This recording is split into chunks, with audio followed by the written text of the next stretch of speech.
She's the queen of country, a red-haired force of nature who has sold more than 75 million records, won every award in the business, and built an empire that stretches from Broadway to Hollywood. But behind the dazzling smile and rhinestone gowns, Reba McEntire carried scars that the spotlight never showed. At 70, she no longer cares about protecting the image that Nashville demanded. She is ready to speak names out loud. The 5 men who cut her the deepest, men she once trusted, men who thought she would stay silent forever. For decades, she buried the anger beneath love songs and heartbreak ballads. Now the truth has become heavier than the music, and silence feels like a prison. Reba says it isn't revenge, and it isn't gossip. It's survival. These are the 5 men Reba McEntire hated the most, and why their betrayals shaped the woman the world came to know as a legend. Reba Nell McEntire was born on March 28, 1955, in McAlester, Oklahoma, and raised in the small community of Chalky. Her childhood was shaped by ranch life, hard work, rodeo arenas, and the kind of grit that only the Oklahoma plains can carve into a person. Her father, Clark McEntire, was a 3-time world champion steer roper, a man both admired and feared. He carried the pride of a cowboy, but also the stern hand of a patriarch who rarely softened.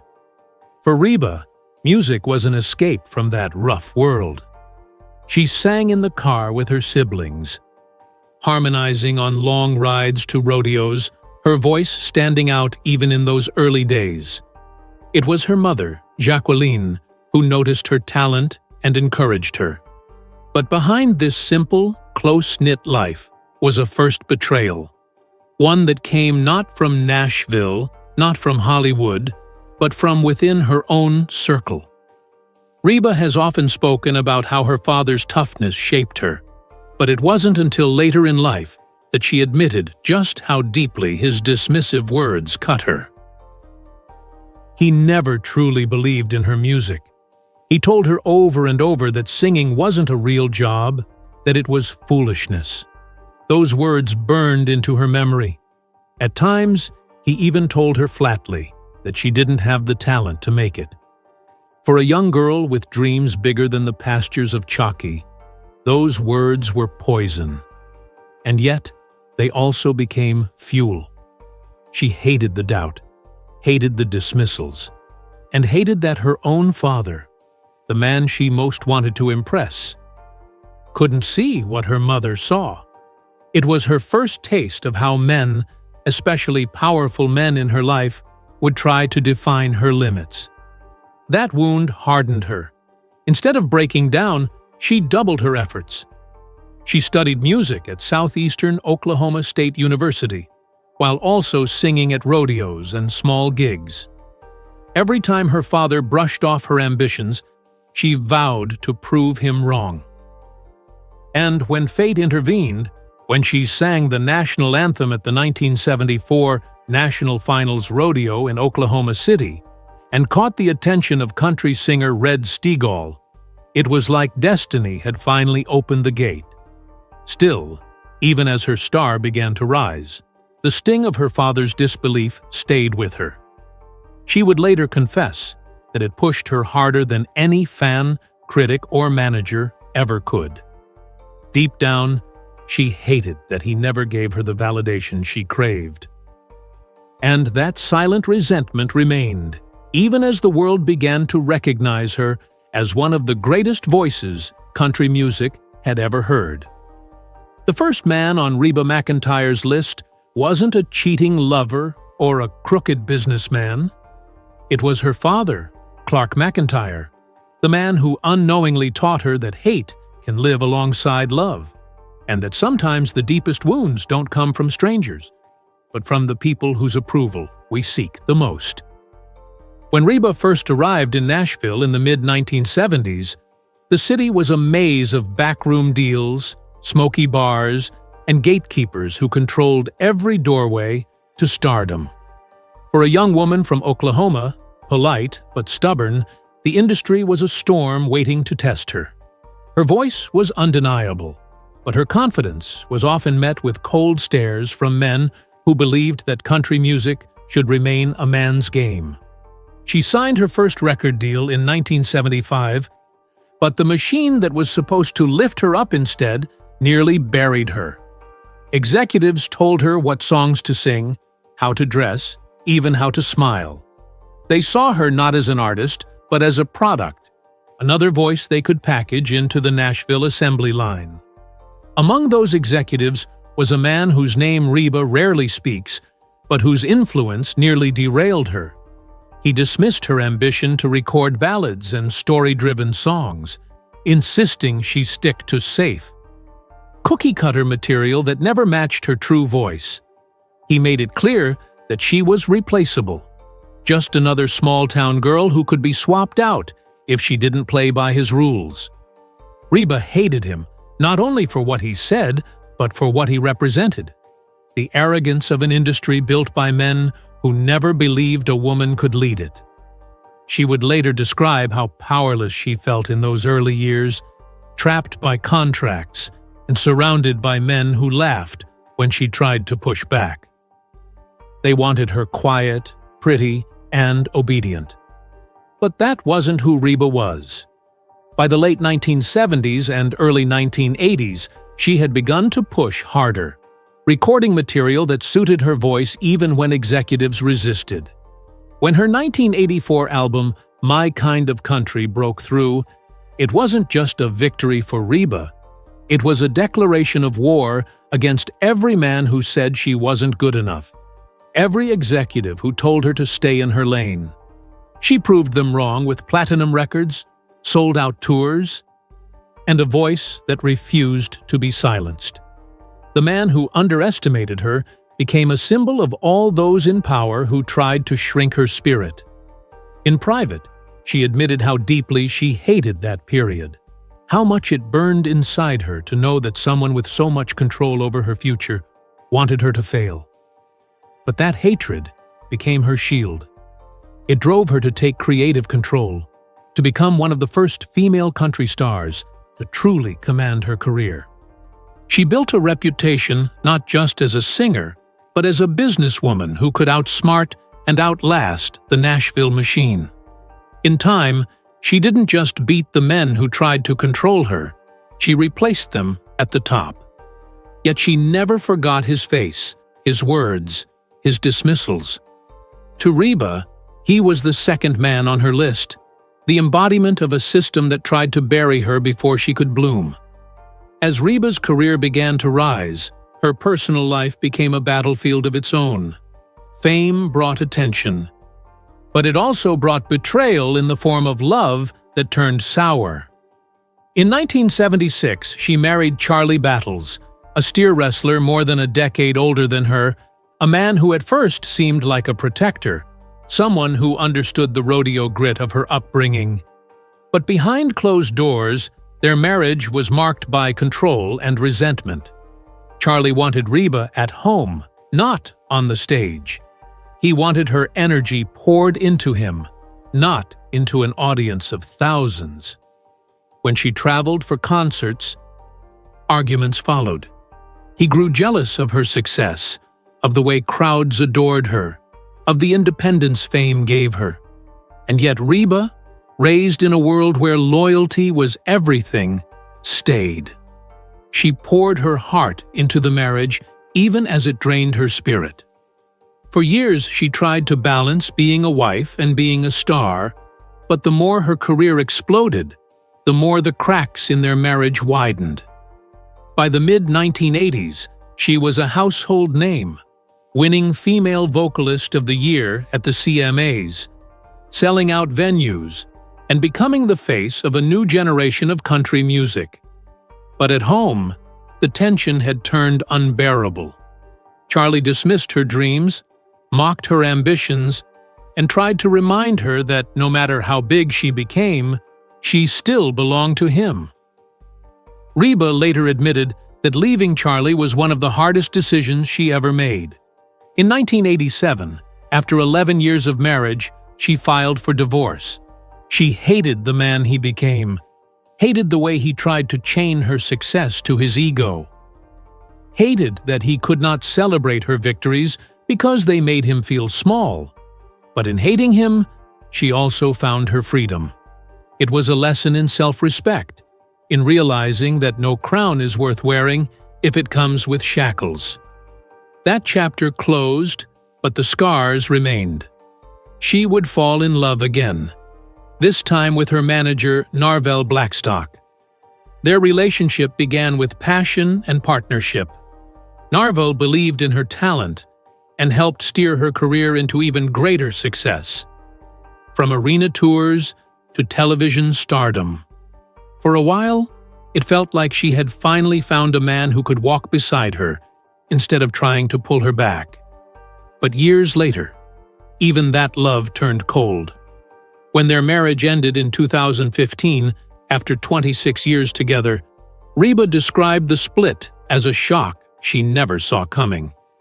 Narvel had moved on with someone else almost immediately, and though Reba kept her pain private, those close to her said it shattered her heart. She had given him her trust, her career, and decades of her life, only to be left blindsided. In those moments, the old wound of betrayal returned sharper than ever. Between Charlie's jealousy and Narvel's abandonment, Reba had come to understand a cruel truth. Sometimes the men who say they love you the most can wound you the deepest. Love gone wrong became another reason for her list, another reminder that the heart of the Queen of Country was forged not only in music, but in heartbreak and hate. Success in Nashville doesn't come without cost, and for Reba McEntire, the price wasn't just the heartbreak of failed love, but the treachery of men who saw her not as a partner, but as a paycheck. By the time she entered the 1990s, Reba was not just a singer, she was a brand. Her records sold millions, her tours grossed millions more, and her name carried weight far beyond country music. But with wealth and fame came vultures, and one man in particular left a scar that would never heal. He was a business associate, someone Reba trusted to handle finances and investments while she focused on music and performing. At first, he seemed loyal, always present at meetings, always offering advice, always assuring her that her empire was safe in his hands.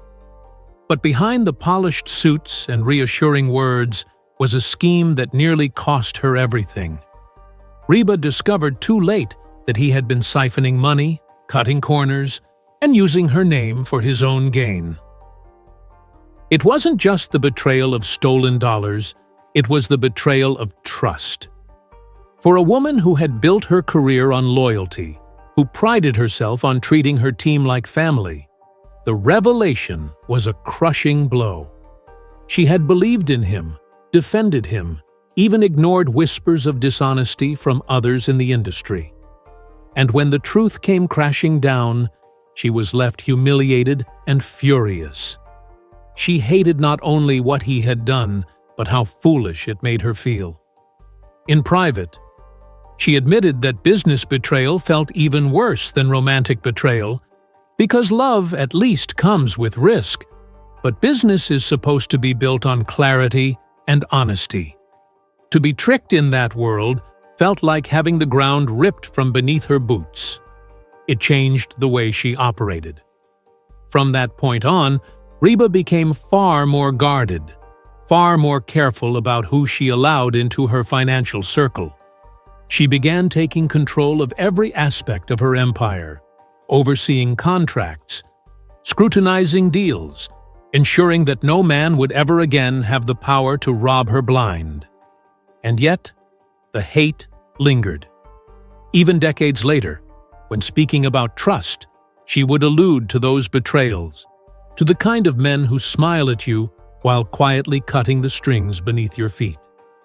That man, whose name never needs to be said because the pain itself spoke louder, became another permanent entry on her list. He was a reminder that success attracts shadows. and that sometimes the darkest wounds aren't left on the heart, but on the soul of your hard work. Reba turned that bitterness into armor. Her television success with her sitcom, her clothing line, her continued reign in country music, all of it came with sharper instincts and a colder eye toward those who claimed to be allies. The betrayal taught her how to run her empire with both hands firmly on the reins. But the hate never faded. It remained etched in her memory like a scar across a ledger. Proof that behind every dollar she earned was the ghost of the man who tried to steal her fortune and her faith in trust. In Nashville, success is never just about talent. It is about survival in a city where envy and ambition collide behind every closed door. By the late 1980s and early 1990s, Reba McEntire was no longer the small-town girl fighting for a voice. She was the voice, the undisputed queen of country music. Her albums topped charts, her concerts sold out, and her presence at the Country Music Association Awards became expected rather than surprising. But her dominance also painted a target on her back, and among those who watched her rise were men who didn't celebrate her victories but resented them. One of them in particular became a symbol of the toxic rivalries that Nashville quietly fed. He was a fellow singer, respected, adored in his own right, but privately bitter about Reba's success. He would whisper to reporters, belittle her artistry behind the scenes, and dismiss her as nothing more than an image packaged by clever marketing. To her face, he smiled, but Reba heard the rumors, the cold comments, the jokes made at her expense. For years, she kept her anger quiet, burying it beneath professionalism. But deep down, she hated the duplicity. She hated the way he treated her, as if she were an intruder in a man's world, as if her success was somehow less deserved because she was a woman. The rivalry never turned into open war, but the sting of his words remained, especially because they came at a time when she was grieving and vulnerable. After the 1991 plane crash that killed members of her band, Reba was navigating one of the darkest chapters of her life. Instead of offering support, he made dismissive remarks about her resilience, questioning whether she could continue at the same level without the team that had helped carry her sound. To Reba, it was more than competition. It was cruelty. She hated the way he used tragedy as fuel for gossip, the way he tried to cast her as weaker, diminished, ready to be replaced. And yet, as always, Reba turned that hate into fire. Rather than crumble, she rose higher, releasing albums that pushed her artistry further, tackling songs that cut into the very core of pain and survival. She proved not only to him, but to the entire industry that her strength came from a place no rival could touch. Years later, she would look back on those days and admit that rivalries were inevitable. But this particular man carved his way into her memory because his betrayal wasn't just professional, it was personal. He reminded her of every man who had doubted her, dismissed her, or tried to push her aside. And though she never named him in public, he was forever etched into her private list of the men she hated most. A living reminder that even in a city built on songs about love and heartbreak, envy and cruelty were often the louder tunes being played behind the curtains. On March 16, 1991, Reba McEntire's life was split into a before and an after. That night, 2 private jets carrying members of her band took off from San Diego after a concert, bound for the next stop on her tour. Reba and her then-husband Narvel Blackstock stayed behind, planning to fly out later.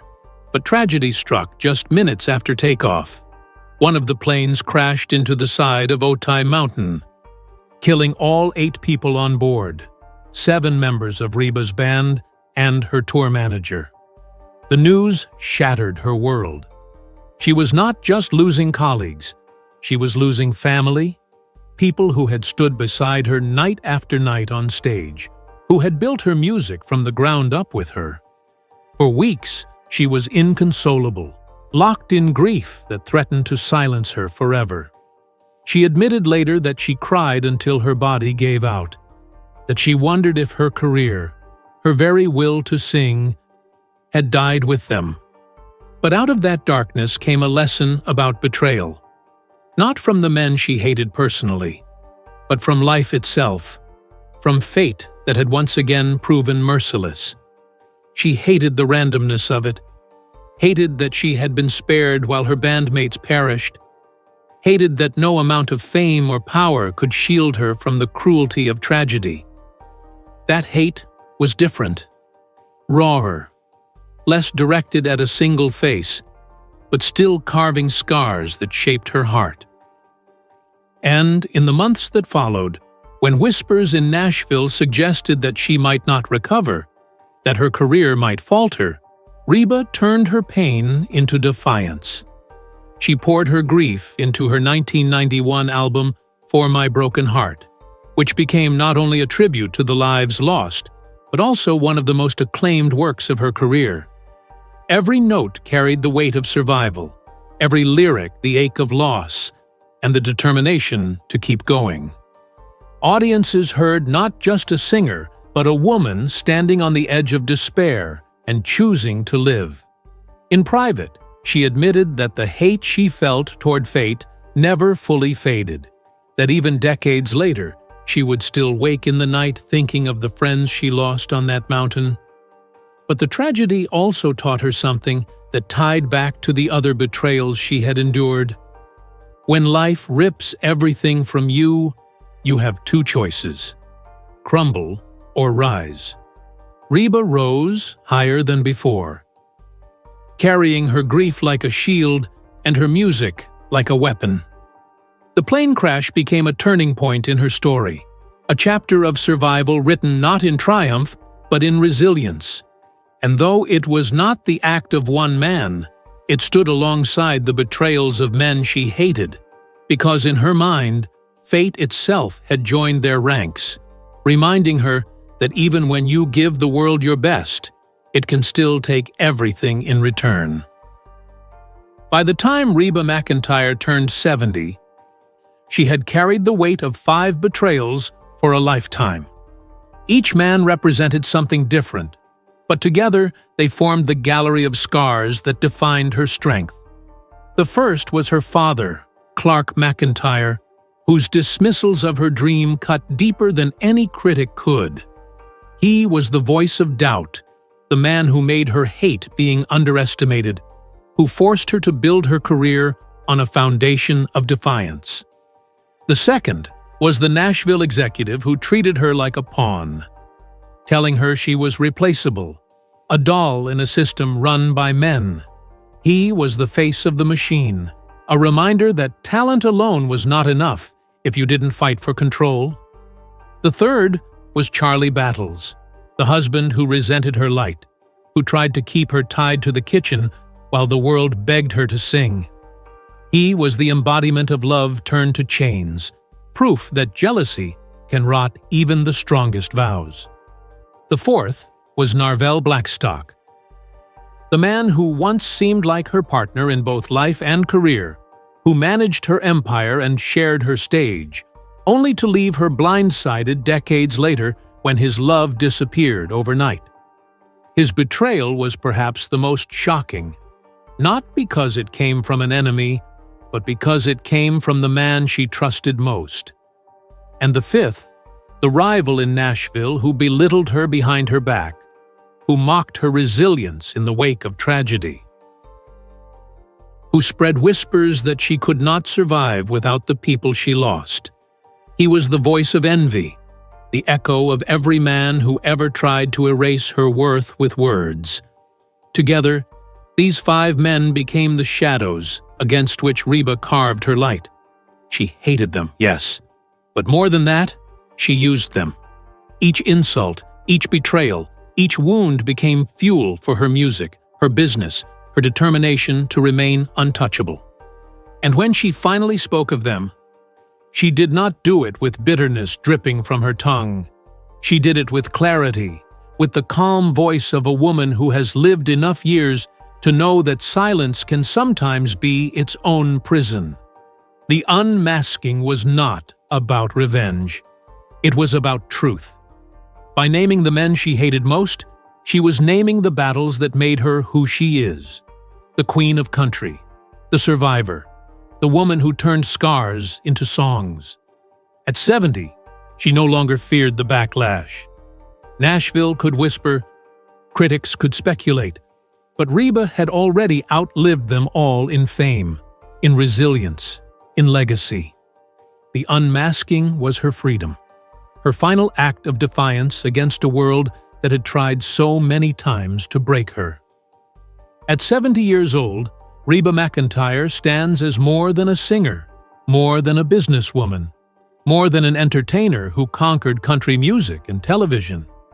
She is a survivor who turned every wound into a weapon and every betrayal into a stepping stone. The 5 men she hated most will never define her, but they are part of the story she chose to tell, because without them, the full measure of her strength cannot be understood. Her father's doubt taught her that talent is meaningless unless you believe in yourself enough to fight for it. The Nashville executive's arrogance taught her that no system is unshakable if you have the courage to rewrite its rules. Charlie Battles showed her that love poisoned by control is not love at all but a cage, and that sometimes freedom requires walking away even when it breaks your heart. Narvel Blackstock showed her that even the deepest trust can fracture in an instant, that betrayal can come from the hand you held the longest, and that survival sometimes means standing alone. And the rival who mocked her pain revealed that envy is as powerful a weapon as any, but also as shallow as the man who wields it. Together, these men carved the outline of her resilience. A blueprint of hate turned into legacy, yet Reba never allowed herself to become bitter. She turned the weight of her father's disbelief into ballads of triumph. She transformed the insults of industry men into chart-topping anthems. She took the ashes of broken marriages and rebuilt herself stronger each time. And she silenced rivals not with words, but with longevity that no rumor could erase. She sang through tragedy, laughed through heartbreak, and worked harder than any force that tried to pull her down. The legacy of Reba McEntire is not just that of a superstar, but of a woman who showed millions that strength is not the absence of pain, it is the refusal to bow beneath it. When she revealed the 5 men she hated most, she was not airing grudges, but revealing lessons. She wanted the world to know that hate, when faced with courage, can be transformed into fuel, and that no betrayal can steal your destiny unless you surrender it. Today, Reba is more than a country icon.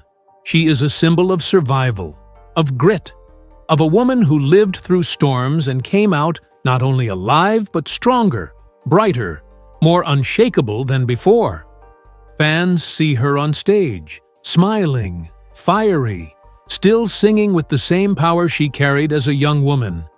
And they may never know the battles it took to get her there. But when she looks back, she sees the scars, the betrayals, the hate that forged her into steel. And in her voice, the world hears not just music, but truth. Reba McEntire's final words on the matter are not about revenge, not about bitterness, but about freedom. She carried the weight of silence for too long, and at 70, she decided to set it down.